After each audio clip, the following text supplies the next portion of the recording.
So far on Delightfully Devilish, every film I've reviewed has had some degree of objectively positive redeeming value to it. So I wanted to find a film which had so little quality in its production values and no reason to exist that the only redeeming value was just how bad it is. And this time, the perfect film ended up being Future War, which I'm sure is a sentence that nobody else has ever said in their life. Ho ho ho ho, delightfully devilish, Seymour.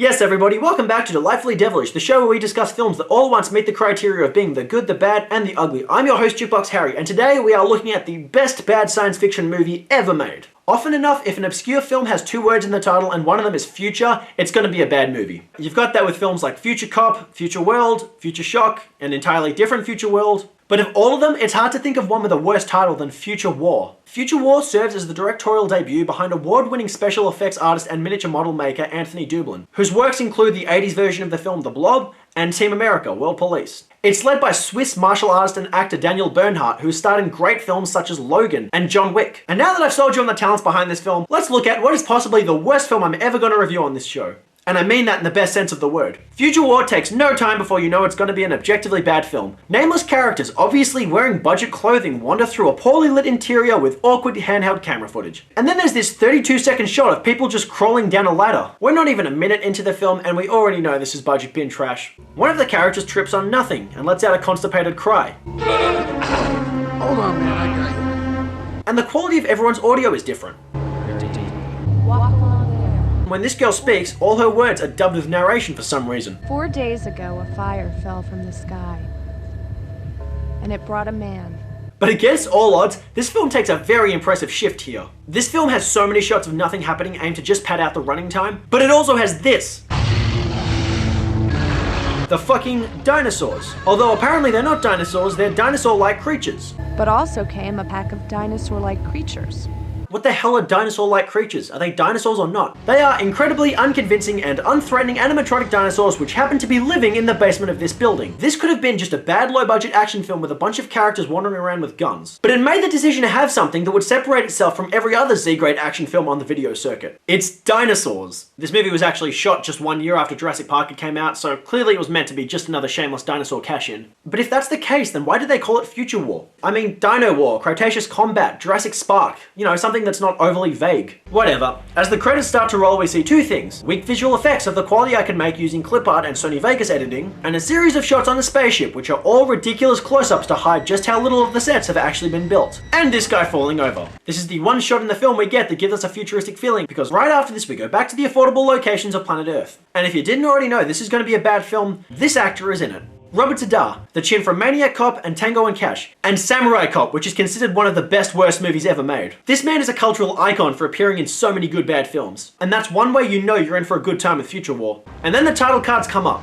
I swear they must have hired Tommy Wiseau to write these title cards. From the future traveled a master race of cyborgs. They made abductions from Earth's past. The dinosaurs were trained as trackers. The humans were bred as slaves. Now a runaway slave escapes to a place as people call heaven. We know it as Earth. Ha ha ha ha.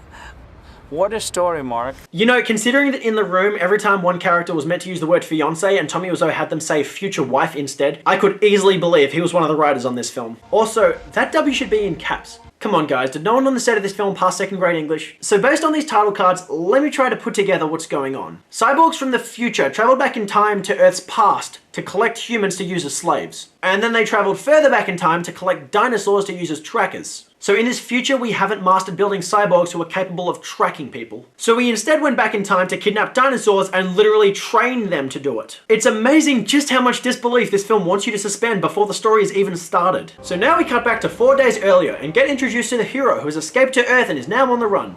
Not particularly fast though. He screams at a homeless man and steals his beer. Jeez, what an asshole. Then a dinosaur follows him and kills the innocent homeless man before our hero stabs it. And it explodes. The dinosaur, it explodes.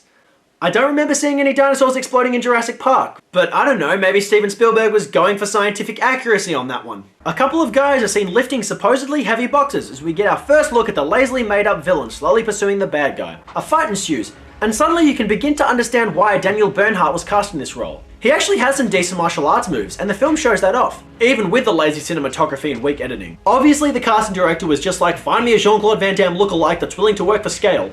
And this is who they came up with, who funnily enough actually replaced Jean-Claude Van Damme in the Bloodsport sequels. In this entire fight scene, what I really love is the boxes. Just a second ago, there was a guy carrying these boxes and pretending that there was actually stuff in them. And now you can visibly see that they're all empty. Someone just piled a bunch of empty boxes together and said, yep, that's our set. The hero throws one of the empty boxes at a bad guy, who just punches it away like he's super strong and punching something that's particularly heavy. The fight continues with our hero getting knocked into another area, which is also full of boxes, except that now they're inside. Our hero eventually wins and encounters another dinosaur, which he kills, and then it explodes. This has to be one of the best, worst fight scenes I've ever seen in a movie. It's incompetent in every way, except that they have someone who actually can fight. This girl runs our hero down, and then utters the first line of dialogue we've heard for the past 16.5 minutes. Jack is alive. Somebody help me! Please, somebody help me! I was actually so enthralled in the badness of this film that I didn't notice there wasn't anybody talking. We cut to the interior of someone's house, and I guarantee you that belongs to one of the producers. Ow. You know that stereotype about black men always being badass? This film is really progressive because it has a very heavy-set African-American character who's not afraid to be vulnerable. I think you broke a bone. So vulnerable that when he gets pinched by a nun, he claims to have broken something. And then there's another guy who's morbidly obese. The main character in this film is a guy from Switzerland, and he's being supported by a heavy-set and vulnerable African-American, a morbidly obese guy, and a Catholic nun. Talk about diversity. Excuse me, I'm not incredibly obese black man. I'm incredibly black obese man. All right, my bad. We have some boring dialogue. I'm gonna go up north and visit an aunt. Notice how she doesn't say visit my aunt, she just says an aunt. She could be visiting anyone's aunt. For all we know, it could be the aunt of the guy that killed John Lennon. Hi there, I'm Fred. Hey man, what's your story?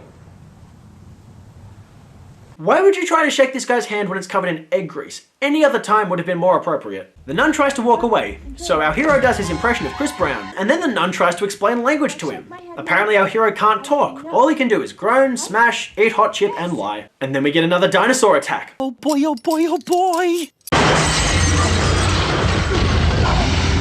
They shoot at the dinosaur, which then gets blood on the wall. So we know for certain that these dinosaurs aren't robotic, they're fully organic creatures who just happen to explode. The two main characters run down the street and leave everyone else behind, including that kid.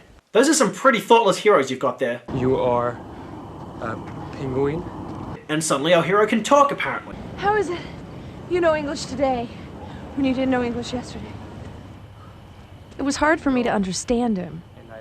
For all the problems I had. I don't know if the dialogue in this scene went on for too long or was just so lazily written that they decided to replace it with voiceover narration, but the fact that the film cuts its dialogue off halfway through a scene to double with narration suggests that something has gone terribly wrong. Suddenly the two are on a train car and the nun gives us her backstory. I was studying to become a nun, but just recently a friend of mine died of a drug overdose.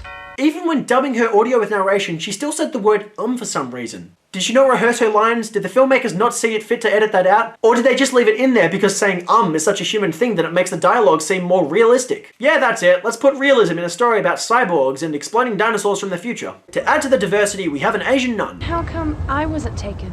Because you weren't. And that's that. Probably because you weren't a heroin addict. Some random old guy with a Hawaiian shirt and a comic book is killed by one of the dinosaur-like creatures. I didn't edit that scene at all. That's how it happened. Then it attacks some kids. I really love how unconvincing that scream was. I want to archive that as a reaction shot. The two main characters get stopped by an actual police car, before they cut to being inside the back of a car which is very clearly not a police car. And these random characters getting hunted by dinosaurs try to block the door with empty boxes, because of course that would have enough weight to block the door. And then there's another room with more boxes. Seriously, the boxes in this film are like the spoons in the room. You could have a midnight screening of Future War with everyone rocking up dressed in charity bin flannels and throwing boxes at the screen every time they appear. The police track down one of the dinosaur-like creatures, and our hero kills it by punching it. And then finally we understand why the dinosaurs can explode. The collars around their necks being used by the cyborgs controlling them apparently detonate upon death. Suddenly this makes me think that the creators of this film saw Predator and were just like, hey, let's make our own version of that story. Yeah, let's have a shot of a spaceship at the start so we know this is science fiction. Let's have the monsters be pursuing the characters solely with the intention of killing them. And if they lose the fight, let's make sure they go out with an explosion. And let's copy Terminator as well with a time-traveling cyborg coming back to the past. That's a surefire way to make money from this film. Stonks! Our hero gets locked up for the crime of saving everyone's fucking life. Well, no, I don't have time. I'm too busy doing your jobs. Then for some reason, we have a shot of our hero going in hand-to-hand combat with every scene in the film leading up to this. It just goes to show how desperate the creators are to pad this film out to feature length. Funnily enough, Future War actually had a troubled production because producers saw the director's cut, which had 40 minutes of straight boring dialogue in it, so they assembled a damage control crew to come and take over the film and do a bunch of reshoots. But this was clearly a good move because we have a lot less bad dialogue and a lot more bad action scenes now. Finally, we get to see the actor we've been waiting for.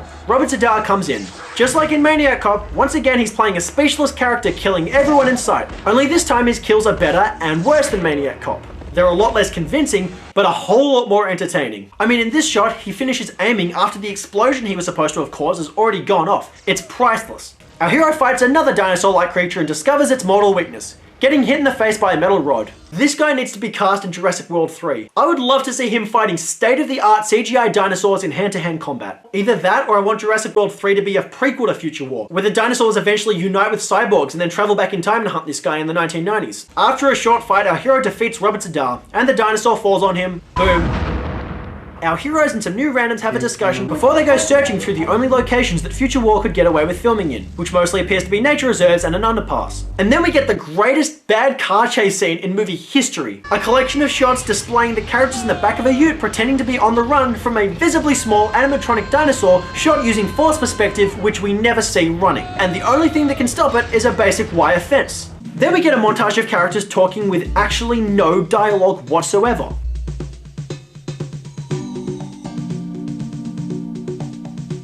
We just get to enjoy the film's cheap soundtrack this whole time. This scene actually goes for 1 minute straight. The entire movie just stops for a whole minute. We have a problem here, don't we? The characters proceed to their next location, which turns into the exact same scene as the intro of the film. The same shot and everything. This is the point where you know Future War cannot actually get any dumber. They literally reuse the exact same scene they use at the start just to pad out the running time. What do you say, guys? Are we fucking retarded? Or are we retarded? Let's do it. Let's do it. It doesn't cost that much. In fact, it doesn't cost anything. Let's just fucking do it. Let's just fucking do it. In the Mystery Science Theater 3000 episode featuring this movie, you get the greatest comment anyone could ever make about this film right here in this scene. See, I could point out that this isn't the future, and it's not a war, but you know me, I don't like to complain. That just perfectly summarizes the entire film. So the story goes on, and our heroes face the dinosaur-like creatures in Mortal Kombat.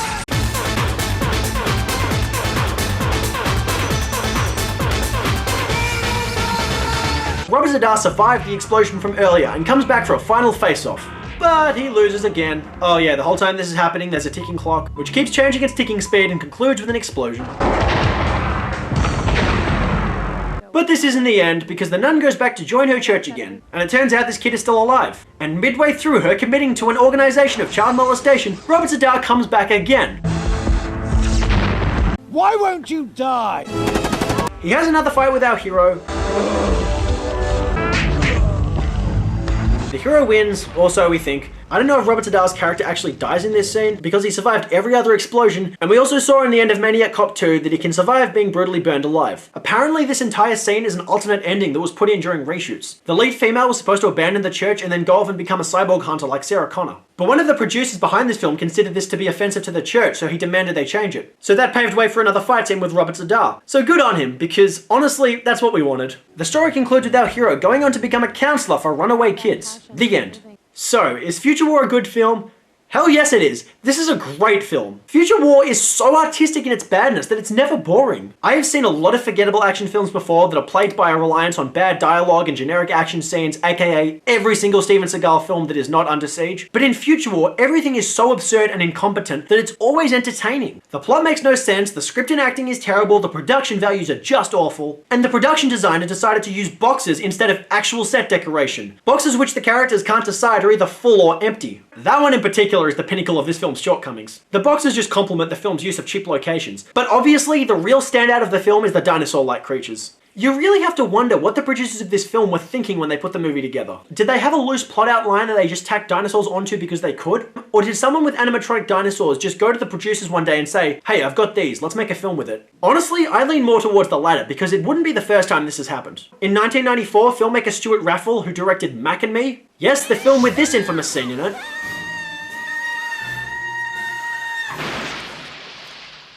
He was approached by a South African man who happened to own an animatronic dinosaur and said, "Can we make a movie with this?" He only had it for 2 weeks, but Raffel said, "Hell yes we can." Within 1 week, he wrote a ridiculous story called Tammy and the T-Rex, which turned into a film about a teenage Paul Walker getting killed and then having his brain put into that of a robotic dinosaur. Raffel knew he was making a shitty movie and intentionally tried to make the wackiest shitty movie he could. And his film never took itself the slightest bit seriously. It was just a ridiculous over-the-top comedy. All I can think about the producers behind Future War was that they were in the same scenario, but they made a film which took itself way too seriously. I mean, it's a film about animatronic dinosaurs at war with humans in a generic suburban setting. How deluded do you have to be to try to make this a serious film? Well, as it turns out, a lot of people on this production actually knew what they were making. When this movie was being shot, the TV series Mystery Science Theater 3000 was peaking in popularity. The creators of Future War actually joked that the film they were making should end up on that show because it was so bad. And it did! So it is actually a little heartwarming to say that some of the creators behind this film got what they wanted. And that show helped to give this film an audience, which is great, because it's one of the best bad movies I've ever seen. Future War gets a solid 9 bit parts played by Robert Z'Dar out of 10. It's colossally bad in every single way,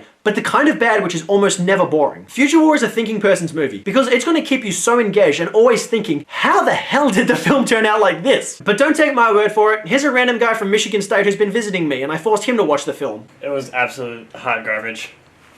There's no future, no war, random dinosaurs, and a lot of boxes of air. And that does it for today's episode of Delightfully Devilish, you guys. If there's any movies you want me to discuss on this show, please leave them in the comment section below. If you want to see more episodes, please hit the subscribe button. Otherwise, until next time, please stay safe during the coronavirus pandemic. I've been your host, Jukebox Harry. Peace.